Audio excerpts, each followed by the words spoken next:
Greetings everyone! Today I will show you how to make Freddy Fazbear in Infinity Craft. So let us begin. First, take a water and wind to create a wave. Now, take another water and fire to create a steam. Now combine them to get a surf. Now combine surf with a wave and you have a surfer.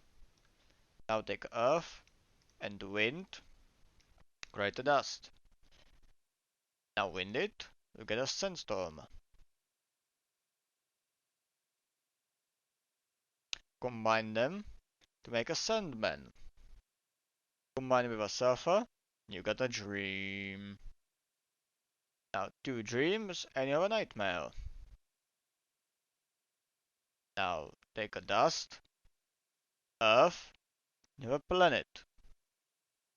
Now steam the planet, get a steampunk. Combine with earth, you get a robot. Now combine the robot with a planet and you have a cyborg. Combine these two, get a Freddy. Fire it, and you get a Freddy Fazbear. And that's it. I hope you enjoyed, and I will see you later. Bye.